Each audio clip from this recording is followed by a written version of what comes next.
오늘 함께 나눌 말씀은 요한계시록 10장입니다.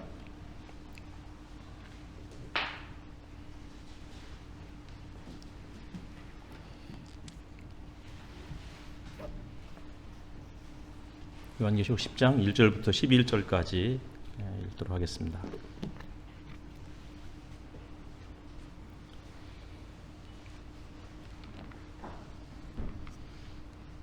한 목소리로 같이 읽겠습니다.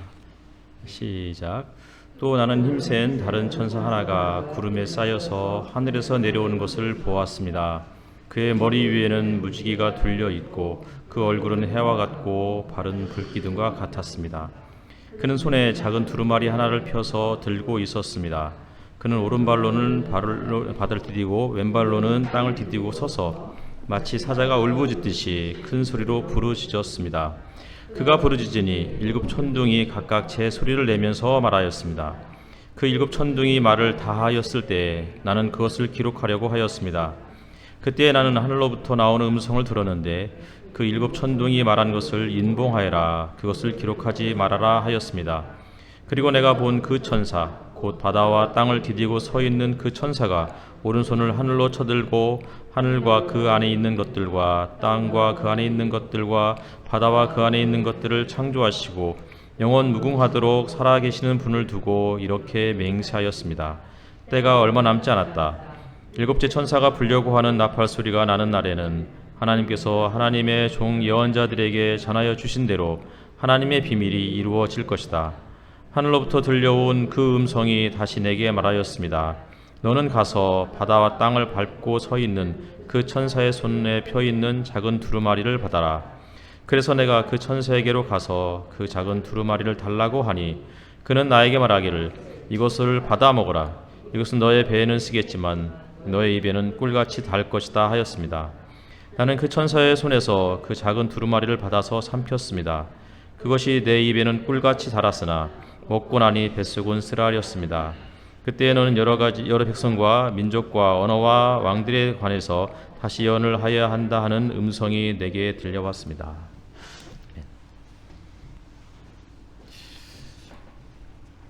요한계시록이 벌써 이제 중반부에 지금 아마 거의 도착한 것 같습니다. 요한계시록이 총 22장으로 되어 있는데 오늘 우리가 살펴볼 본문은 10장 그리고 11장이니까 딱 절반까지 한 것 같습니다. 계시록 하면 우리가 이제 이해하기가 어렵다라는 이야기들을 참 많이 하십니다. 왜냐하면 계시록에 사용된 그 언어들이나 혹은 용어들이 굉장히 상징적이고 묵시적인 그런 언어들로 표현되어 있기 때문에 이해하기가 어렵지만 그러나 그 상징들이 갖고 있는 그 의미들을 몇 가지만 살펴보면 요한계시록만큼 그 주제가 선명하고 또 그 내용이 분명한 것은 없지 않을까 싶을 만큼 요한계시록의 메시지는 아주 강렬합니다. 요한계시록의 주제를 세상 속에서 너희가 환난을 당하나 담대하라 내가 세상을 이겨노라 라고 했던 요한복음 16장 33절에 있는 말씀으로 표현할 수 있지 않을까 싶고요. 또 요한계시록 그 본문에서 찾는다고 그러면 아마 14장 4절 그들은 어린 양이 가는 곳이면 어디든지 따라다니는 사람들입니다. 이 말씀으로 요한계시록을 그렇게 주제로 어떤 핵심 주제로 표현할 수 있지 않을까라는 생각을 하게 됩니다. 근데 이 어린 양이 항상 푸른 초장만 다니면 좋겠는데 그렇지 않은 거죠. 참 이렇게 착한 양이면 아마 푸른 초장 쉴만한 물가로만 다닐 것 같은데 이 어린 양은 쉴만한 물가도 가지만 그러나 일반적으로는 광야도 가고 깊은 골짜기도 가고 심지어는 십자가 골고다 언덕까지도 올라가는 그런 어린 양입니다. 그리고 그리스도인은 그런 곳으로 향하는 어린 양 예수 그리스도의 뒤를 따라가는, 다시 말하면 예수의 길을 걷는 사람들이다. 이것이 요한계시록뿐만 아니라 사실은 신약성경 전체에서 우리에게 던져주고 있는 그러한 도전이 아닐까라는 생각을 하게 됩니다. 사도행전에는 그 도를 따르는 사람들 이렇게 표현을 하고 있어요. 9장 2절이죠. 근데 그 도 하면 이제 뭐 증산도처럼 도를 믿으십니까? 뭐 그런 뜻이 아니고 그 도는 영어로 the way죠. 그분이 가신 그 길, 그분이 가르쳐 주셨던 그 길을 당신도 믿고 따르고 있습니까? 라는 그런 질문에 사도행전은 그 초대교회 성도들이 그 길을 걷는 사람들이었다. 라고 이야기하고 있는 것이죠. 또 요한복음 14장 6절에 보면 나는 곧 길이요 진리요 생명이니 나로 말미암지 않고는 아버지께로 올 자가 없느니라. 이렇게 하셨던 그 말씀도 예수님이 길이시고 예수님이 진리고 생명이니까 그분을 통해서만, 다시 말하면 그분이 걸어가신 그 길, 그분이 제시해 주신 그 삶의 방식을 통해서만 하나님께로 갈 수 있다라고 하는 그런 이야기지, 단순히 뭐 한 구절 정도 내가 예수를 믿습니다 이렇게 해서 구원을 받고 하나님의 나라에 들어간다 이렇게 말하는 것은 분명히 아닌 것이죠. 예수님이 어떤 길을 걸으셨나 한번 우리가 생각해 보았으면 좋겠습니다. 코로나 시대를 살아가면서 코로나가 전 세계를 지배하는 이 즈음에 예수님이 이 땅에 오신다고 하면 그분은 어떤 길을 걸으실까? 지난주에 우리나라 최대 규모의 교회의 아주 유명한 목사님께서 코로나를 이제 퇴치할 수 있는 전자파가 나오는 안티바이러스 카드를 전교인에게 보급해 주겠다. 이런 이야기를 하셔서 또 전국적으로 또 교회가 조롱의 대상이 된 적이 있습니다.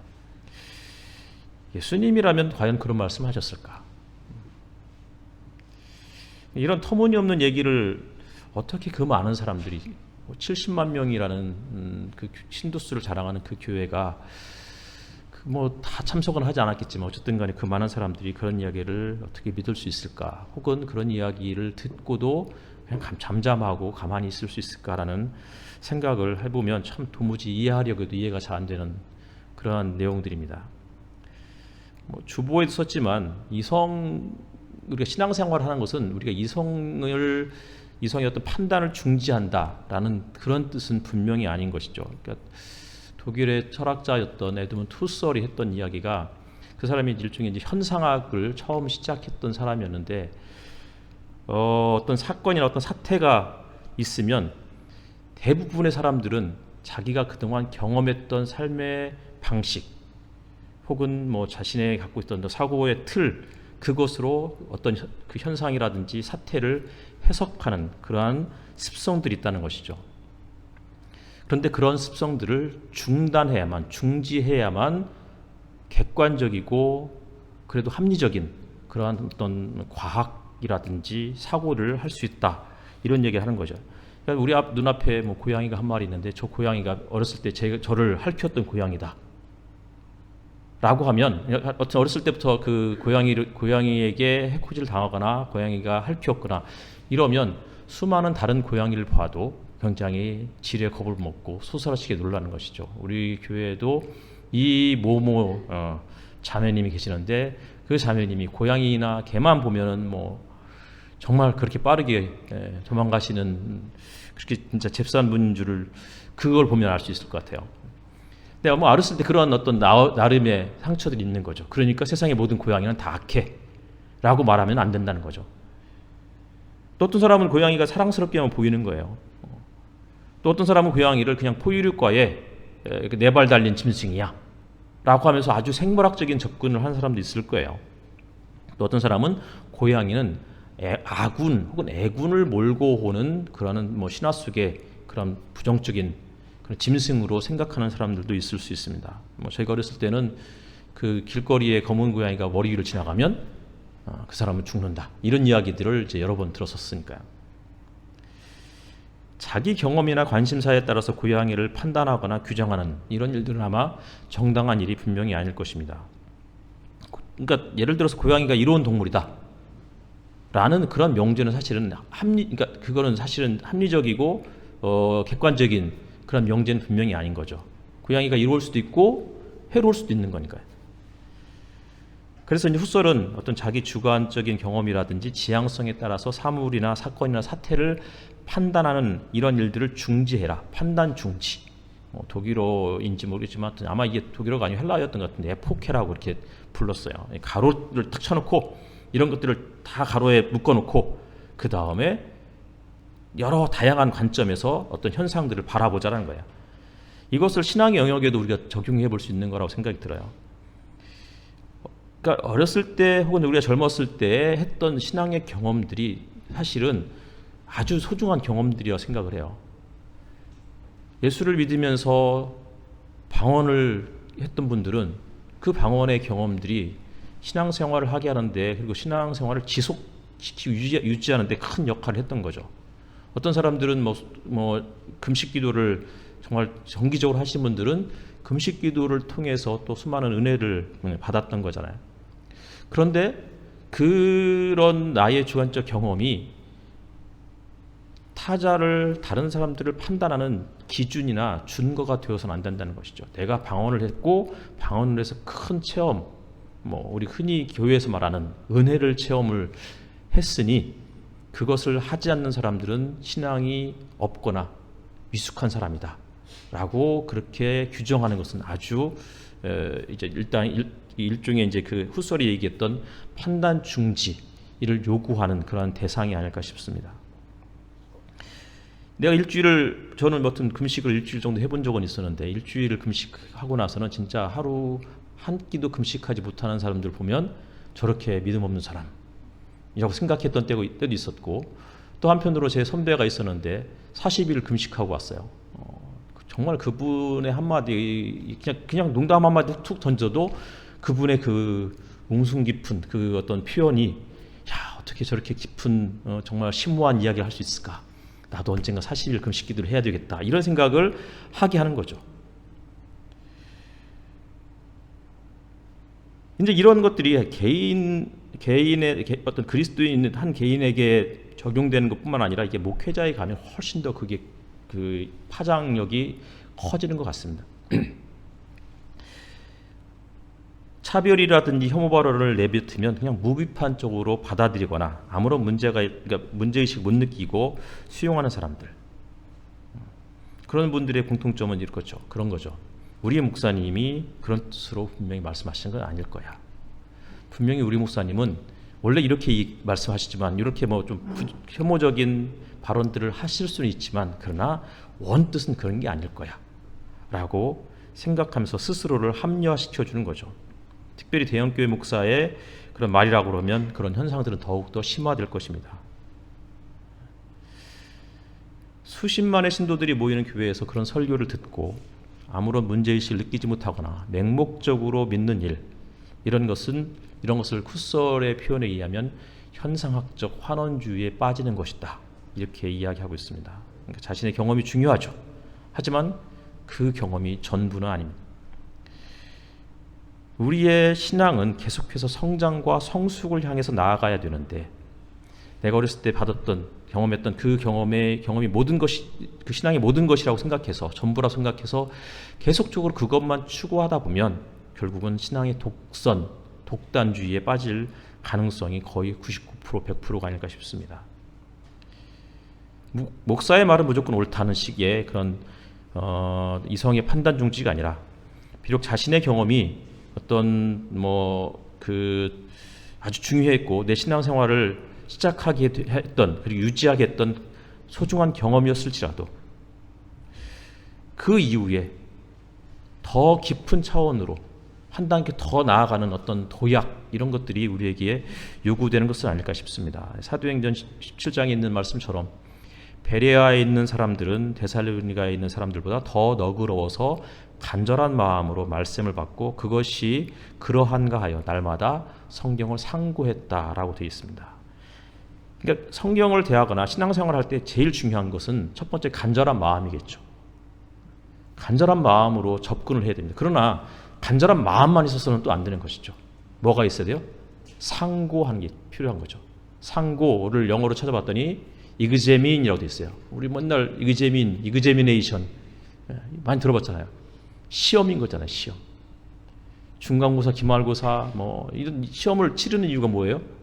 내가 선생님이나 혹은 교과서를 통해서 공부했던 내용들이 제대로 된 공부였는지 객관적으로 평가하는 그 지표가 수단이 결국은 이그제미네이션, 시험인 것처럼 내가 하나님의 말씀을 간절한 마음으로 읽고 공부하고 간절한 마음으로 기도하지만 그것들이 과연 또 성경적으로 옳은가를 또 평가하는, 또 상고하는 그러한 태도들이 우리에게 반드시 필요하지 않을까라는 생각을 하게 됩니다. 잘 들리고 있나요? 오늘 거의 기자회견하는 이 분위기입니다. 제가 앞에 이제 또 안혜진자매님께서 또 카메라를 어제 또 오셔가지고 해주시고 오늘 또 이렇게 수고해 주셔서 거의 이렇게 배우 인터뷰하는 그 정도 수준이라는 생각이 드는데요. 요한계시록을 한번 우리가 머릿속으로 다시 한번 정리해 봤으면 좋겠는데요. 1장부터 3장까지는 요한과 그리고 이 땅의 7교회 이야기가 소개되어 있습니다.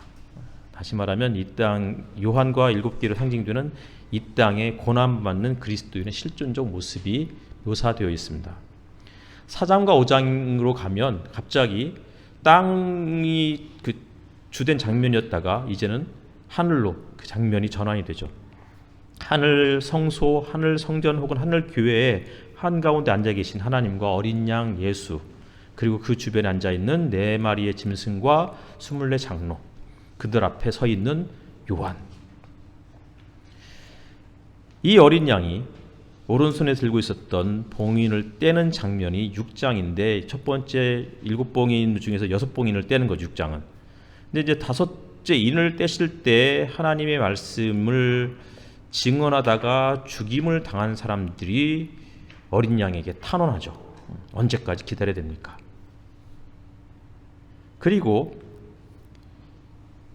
6장에서 8장으로 가면 8장 1절에 7째 인을 떼는 그 장면이 이어지고 중간에 7장인데 이 7장은 이 땅에서 이마에 하나님의 도장을 받은 14만 4천 명의 성도들을 보호하시는 장면, 그리고 하늘 성소에서 셀 수 없이 수많은 무리들이 어린 양 앞에서 그를 찬양하는 모습, 그리고 그들의 눈에서 눈물을 닦아주시겠다라는 그 약속의 말씀, 이런 것들이 7장에 등장을 합니다.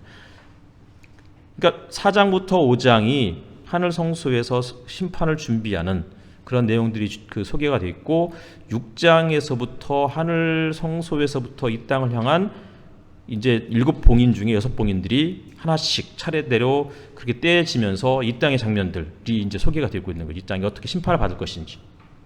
그리고 나서 갑자기 7장에서는 이 땅에 하나님의 도장을 그 이마에 받은 사람들이 숫자들이 인구조사죠. 인구죠. 총 14만 4천 명, 12지파에 12,000명씩 14만 4천 명이 등장을 소개를 하게 되고 그리고는 하늘 성소에 수많은 무리들이 등장하는 것이죠. 8장과 9장은 7 나팔 심판이 이어집니다. 4개의 나팔은 자연을 향한 것이었고 그리고 나머지 2개는 사람들을 향한 것이었습니다. 5번째, 6번째 나팔을 불 때 아비소스에서 올라온 수많은 메뚜기 떼들이 등장을 하는데 그 메뚜기 떼들이 이 땅에 살아가는 사람들, 이 땅에 속한 사람들을 향한 심판, 이런 것들이 계속 이어지고 있고 정말 무시무시한 심판들이 나타나고 있죠. 그리고 유프라테스 강에 얽매여 있었던 4명의 천사가 풀려나서 2억이나 되는 기마대를 이끌고서 이 땅에 속한 사람들을 향한 심판들을 행하게 됩니다. 하지만 그들은 여전히 회개하지 않습니다. 그것이 8장에서 이제 9장까지 이어지는 내용들이죠. 이제 7번째 나팔이 울려 퍼질 때 이것을 이제 울려 퍼질 거라고 기대했던 독자들의 예상과는 달리 갑작스럽게 또다시 7째 그 나팔의 그 심판이 유보가 되고 그리고는 10장부터 14장이 이어지는 것이죠. 1장부터 3장까지는 땅, 4장부터 5장까지는 하늘, 그리고 6장은 땅의 심판, 그리고 7장은 하늘 성소에 있는 하나님의 백성들을 향한 눈물, 그 눈에서 눈물을 닦아주는 내용, 다시 또 8장에서는 땅에 대한 심판, 9장에서 10장부터 그 10장은 다시 또 하늘 성소에 대한 이야기. 계속 이것을 번갈아가며 보여주면서 하늘 성소에 대한 이야기를 할 때에 공통적으로 나오는 것은 이 땅에서 하나님의 그 이마의 도장을 받은 사람들 혹은 예수 그리스도를 끝까지 따라가는 사람들이 결국은 두 발을 이 땅에 디디고 살아가는 사람들이지만 그들은 하늘에 속해 있다는 것을 보여주는 것만 같은 그러한 방식으로 요한계시록을 서술하고 있습니다. 9장에서 라피소스, 무저갱이죠. 여기서부터 올라온 메뚜기 떼가 올라와서 땅에 거하는 사람들을 괴롭혔고, 근데 그 메뚜기의 모습은 흉측하고 그들의 행동은 잔인했습니다. 8장과 9장은 이 땅에 속한 사람들, 13장에 따르면 짐승의 표를 받은 사람들, 그들을 향한 무시무시한 심판이 묘사되고 있는 반면에 10장에서는 그와 상반되는 인물이 등장하죠. 9장에서는 유프라테스 강에 얽매였던 4명의 천사들이 풀려나서 2억이나 되는 기마대를 이끌고 세상을 심판하는 무시무시한 장면을 펼쳐 보여주고 있다면, 10장에서는 하늘에서 힘센 다른 천사가 등장하고, 근데 그 사람은, 그 천사는 아주 영광스러운 모습이죠. 무지개를 감싸여가 있고, 그리고 구름이 휩싸여 있고, 그리고 그가 달인가요? 정확하게 불기둥 같은 발을 하고, 그리고는 이 땅을 향해서 내려오는 그런 장면들이 10장에 소개되어 있습니다. 그러니까 제가 드리고 싶은 이야기는, 요한계시록은 이러한 패턴들이 발견될 수 있다는 것이죠.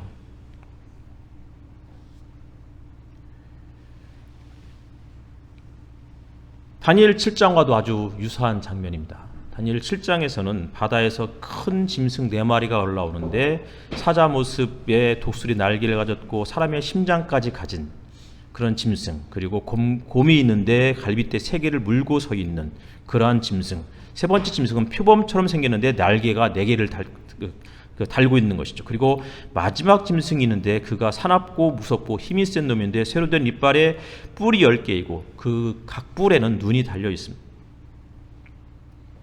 그리고 갑자기 장면이 하늘로 전환이 되면서 하늘에 옛적부터 계신 한 분이 보좌에 앉아 계시고, 인자 같은 분이 구름을 타고 그분에게 나와서는 나라와 권세와 영광을 물려받는 그런 내용이 다니엘 7장에 나와 있습니다. 그런데 그것을 바라본 다니엘이 크게 번민하죠. 이제 인자 같은 분이 옛적부터 계신 그분에게 나라와 권세와 영광을 모두 물려받았고 즉각적으로 심판을 할 줄 알았는데, 그 심판이 바로 이어지지 않는 것이죠.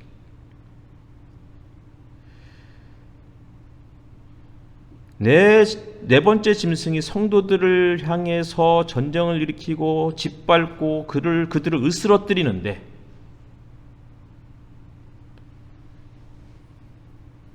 하늘 저 천상에 있는 하늘 보좌에서는 너무나도 여유롭게 그냥 무관심한 채 세상을 내버려 두는 것처럼 보이는, 그래서 다니엘이 묻는 거죠. 어느 때까지 주님 기다려야 됩니까? 거기서도 7장 25절에 한 때와 두 때와 반 때, 3년 6개월 혹은 42달 이런 식으로 요한계시록으로 또 표현하고 있는 거예요. 아니면 1260일. 하나님의 백성의 모습이 이와 같은 것이죠.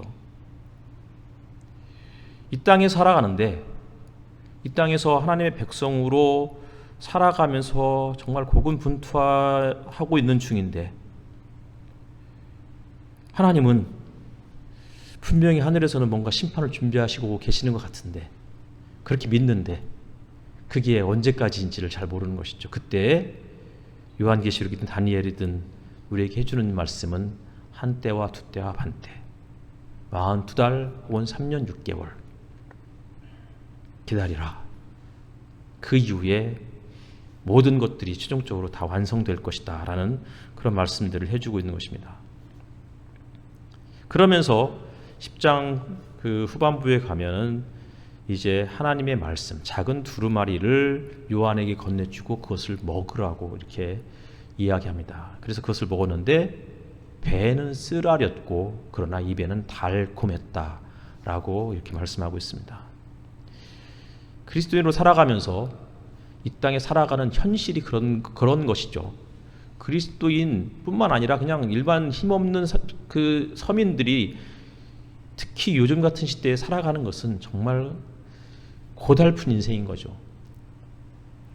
그런데 그렇게 쓰디 쓴 인생 그것이 전부라고 그러면 우리는 아마 살 희망, 살 용기 이런 것들을 전혀 가질 수 없는 거라고 생각이 듭니다. 그런데 그러한 쓰디 쓴 우리의 일상의 삶을 견뎌낼 수 있는, 버텨낼 수 있는 그 힘이 무엇이냐?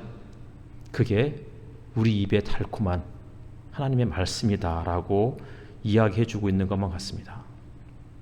그리고는 11장에 전반부에 두 증인이 등장을 해서 아주 능력을 보여주고 후반부에는 두 증인이 아비스에서 올라온 짐승에 의해서 죽임을 당하고 큰 도시 혹은 큰 성, 여기는 보통은 이제 뭐 예루살렘을 상징하기도 하지만 일반적으로 여기 요한계시록에서는 로마 제국을 상징하는데 그 짐승이 두 증인을 큰 성 길거리에다가 시체를 내다 버렸습니다. 신학교 다닐 때 어떤 수업을 들었는데 그때 수업이 능력 전도라는 수업이었습니다. 그러니까 원래 과목은 그건 아니었어요. 전도학이 필수 과목이었기 때문에 전도학을 했는데 주 교재가 능력 전도였습니다. 찰스 크래프트 그리고 그와 함께 또 그 같은 신학교 교수였던 피터 와그너, 플러 신학교 교수들이었죠. 이런 사람들의 책들을 읽었는데요. 그 책의 내용들은 이렇습니다. 이 땅의 귀신이나 악마를 제어하는 노하우들을 가르쳐주고 있습니다. 땅 밟기를 통해서 지역 귀신을 제압하고 가문에 흐르는 저주를 끊는 방법, 어떻게 하면 귀신을 포박하고 그들을 무적행으로 보낼 수 있는지 이런 것들을 아주 공식적으로 잘 보여주고 있습니다. 어쨌든 A+를 받기 위해서 저는 거의 완벽하게 열심히 몇 번 읽고 페이퍼를 작성해서 제출했고 결국은 A+를 받았습니다. 하지만 A+ 받았지만 그 책은 완전히 쓰레기였습니다.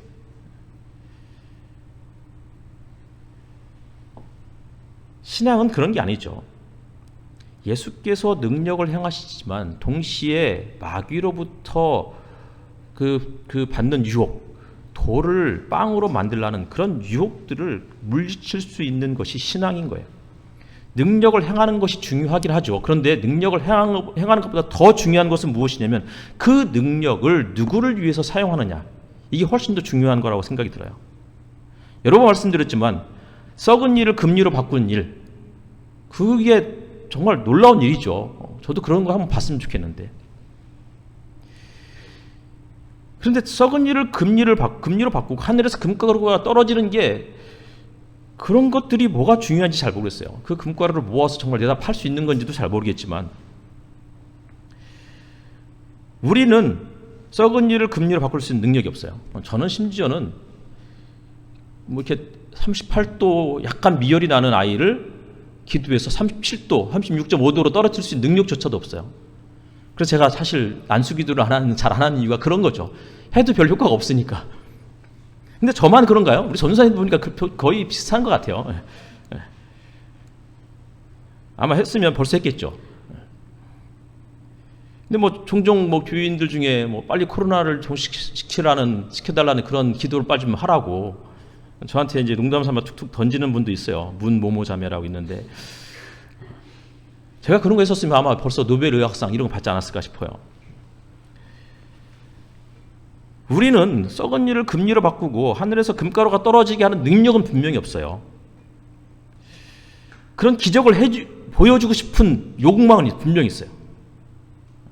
하지만 그런 능력은 분명히 없는 거죠. 근데 왜 예수님은 돌을 빵으로 만들라는 그런 마귀의 유혹을 거절하셨을까? 그분 능력이 있으신데. 우리는 썩은 일을 금리로 바꾸고 하늘에서 금가루가 떨어지고 진짜 아픈 사람을 위해서 기도하면 그 사람들이 벌떡벌떡 일어나는 그런 능력은 분명히 없지만 적어도 이런 능력은 있지 않을까요? 치과 치료를 필요한 사람들이 있으면 우리가 십시일반 뭐 10,000원, 20,000원 혹은 뭐 몇만 원씩 모아서 그 사람을 치과 치료를 할 수 있도록 도와주는 일, 그 정도의 능력은 우리가 있잖아요. 왜 이런 사사로운 능력은 충분히 있는데 그런 것을 행치 않고 정말 가물에 콩나듯이 거짓 정말 수억 분의 1, 이 정도의 어떤 그런 일들에 대해서는 우리가 그렇게 목말라 하고 환호하고 있는지 우리 스스로를 한번 반성해 보아야 되는 게 아닌가라는 생각들을 하게 되죠. 코로나 시기에 실직을 했거나 영업 손실로 힘겨워하는 사람들이 있다면 그들이 빨리 재취업하게 되려고 기업이 대기업이 진짜 뭐 삼성이라든지 뭐 LG라든지 이런 대기업이 팍 저분을 좀 고용하게 해달라고 아무리 기도해도 이런 일들이 일어나지 않잖아요. 하지만 그런 능력은 없지만 그런 기도의 능력은 없지만 무슨 일이 있어요? 무슨 능력이 있어요? 그분을 위해서 기도할 수 있는 기도의 능력은 있잖아요. 기도의 효과는 없을지라도. 그리고 적지만 우리 교회에서 뭐 긴급자금 뭐 이런 거를 또 통해서 조금이라도 조금 위로해 줄 수 있는 힘을 줄 수 있는 그런 어떤 길들이 있지 않을까. 이런 것들이 어쩌면 하나님이 우리에게 주신 큰 능력인 것이죠. 개개인은 약하지만 그 개개인들이 함께 모여있을 때 함께 연대할 때 어마어마한 능력을 발휘할 수 있는 거라고 생각이 들어요. 그러니까 11장에서 두 증인이 모세와 엘리야 같은 그런 능력을 행하지만 그러나 그는 아비스스로부터 올라온 짐승에게 속절없이 그냥 죽임을 당하는 거예요. 예수님도 그랬고 실질적으로 엘리야도 그랬잖아요. 갈멜산에서 아세라 바알 선지자들과 싸워서 이겼는데 그랬는데 그는 이세벨의 위협 한마디 위협에 불이 나게 도망을 치기 시작해서 북갈릴리죠. 이스라엘 거기로부터 도망을 해서 사마리아를 거쳐서 예루살렘 옆을 지나서 예루살렘을 통과할 수는 없으니까 두려우니까 그리고는 유대 광야 그리고 네겝 광야를 향해서 내려가는 것이죠. 어마어마한 능력을 가졌는데 850명의 우상 숭배자들은 그냥 단칼에 물리칠 수 있는 능력을 가진 사람이었는데 이세벨의 위협 한마디에 벌벌 떨면서 도망가는 그게 신앙인 거예요. 히브리서 12장에 있는 말씀처럼 그들은 더 좋은 부활의 삶을 얻고자 그래서 기꺼이 예수 그리스도의 그 뒤를 따라가다가 감옥에 갇히기도 하고 얻어 터지기도 하고 심지어는 죽임까지 당하는 그러한 신앙의 길, 십자가의 길을 걷게 되었던 것이죠.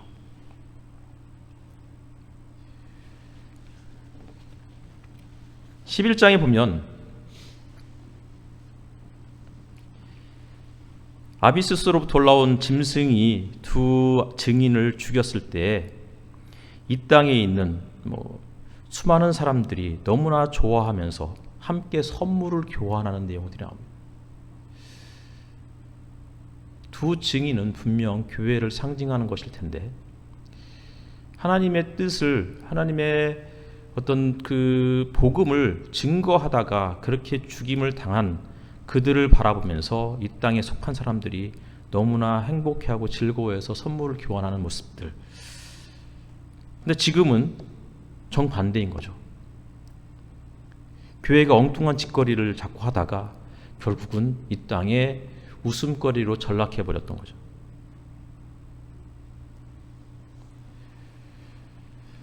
두 증인의 이야기를 통해서 요한은 성도들은 하나님 나라의 감격, 하나님의 은혜를 경험한 사람들, 더 좋은 부활의 삶, 그들 앞에 놓인 더 큰 기쁨이 무엇인지를 경험한 그들이 결국은 기꺼이 예수 그리스도처럼 십자가의 그 길을 걷는 사람들이 되었고 그러나 그들을 우리 주님은 그냥 세상에 방치시키는 분이 아니고 그들을 하늘로 끌어올리셔서 그들과 함께 하늘에서 큰 잔치를 베푸시는 분이라고 계시록은 우리에게 그렇게 위로해 주고 있습니다.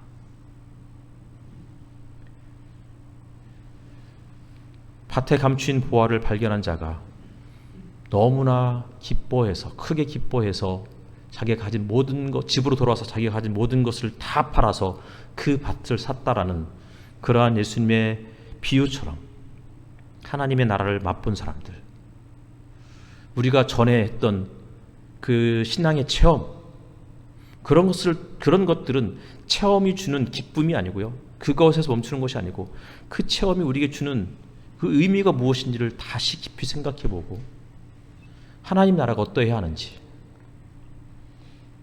값없이 주시는 그 은혜가 무엇인지를 우리가 다시 돌아보면서 그 은혜를 다시 우리가 끝까지 잃지 않고 포기하지 않고 유지하기 위해서 우리 삶을 함께 헌신할 수 있는 그런 장면들이 예수님의 메시지의 핵심이라고 생각이 듭니다. 반면에 부자고너는 영생, 즉 하나님의 나라를 어떻게 누릴 수 있느냐는 그런 질문에 대해서 예수님이 결국은 내가 가진 모든 것을 다 팔아서 가난한 사람들에게 나눠주고 나를 따르라 라고 하셨을 때 그는 근심하면서 예수님을 따르는 것을 포기했었습니다. 세상에서 그리스도인으로 산다는 것이 무슨 뜻일까? 그냥 기도만 하면 응답을 받았으면 좋겠고, 손을 얹기만 하면 병이 나았으면 좋겠고, 로또를 사면 무조건 1등이 당첨되었으면 좋겠고, 하지만 그런 일들은 한 번도 일어난 적이 없습니다. 로또를 선물을 여러 번 받았는데 500원, 1000원 그 이상은 되지 않습니다. 예수를 믿지만 여전히 현실은 팍팍하고 쓰디쓴 것이 우리의 삶입니다. 나이를 50을 넘어갔잖아요. 만으로도 50이 넘어가니까 이제 갈수록 몸에 힘은 빠져가고, 근데 애들은 하루가 다르게 무거워져만 가고 있는 거죠. 근데 이놈들이 이 목말에 요새 맛을 들여가지고는 저녁마다 목말을 해달라고 그러는데 한 놈이 아니고 세 놈이나 되는데 줄줄이 막 한 바퀴 돌면 또 다른 놈이 해달라고 그러고, 그 녀석들의 응석을 받아주다 보면 진이 다 빠져서 저도 모르게 그냥 완전히 잠에 골아 떨어져 버리는, 이게 제 최근의 일상인데 그냥 우리들의 삶의 모습이 그런 거예요. 예수를 믿었더니 더 건강해지고 더 힘이 넘치고 더 경제적으로 여유로워지는 그런 삶이 아니고, 갈수록 힘이 빠지고 갈수록 노쇠해지고 우리의 살림은 그렇게 나아지지 않는 것입니다. 그럼에도 불구하고 끝까지 그 길을 걸어갈 수 있는 힘을 어디서 공급받을 수 있을까 생각해 보면 그것은 계시록에 있는 말씀처럼 하나님께서 주신 그 말씀을 받아 먹는 것입니다. 배에는 쓰리지만 삶은 고달프지만 그러나 우리의 입에 달콤한 그 하나님의 말씀 때문에 우리가 쓰디쓴 인생, 고달픈 삶을 살아가게 하는 어떤 원동력이 되지 않을까 싶습니다. 기도하겠습니다.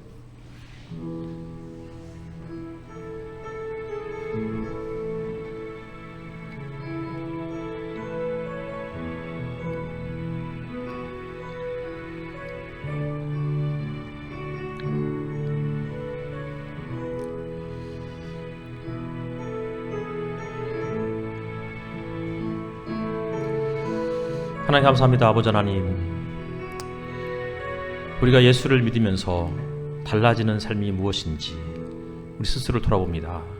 예수님을 믿었더니 달라지는 것은 삶의 주변 환경들은 크게 달라지지 않을지라도 한 가지 분명한 것은 우리가 울면서라도 씨앗을 뿌릴 수 있는 용기를 얻게 되었고, 씨앗을 뿌리면서도 이 씨앗이 싹을 틔우고 과연 열매를 맺을 수 있을지 이 현실은 도무지 가능성이 없어 보이는데, 그럼에도 불구하고 정기적으로 성실하게 괭이를 들고 나가서 텃밭을 일굴 수 있는 그러한 힘을 주님의 말씀을 통해서 얻게 됩니다.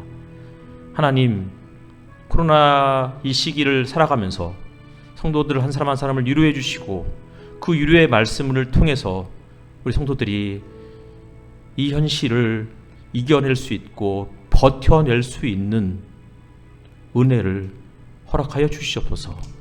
울더라도 씨앗을 뿌리게 해주시고 밭을 갈게 해주시고 고달프더라도 다른 사람들을 돌볼 수 있는 용기도 주시고 우리 삶이 팍팍할지라도 누군가의 눈에 눈물을 닦아줄 수 있는 따스함도 허락하여 주시옵소서. 예수님 이름으로 기도하옵나이다.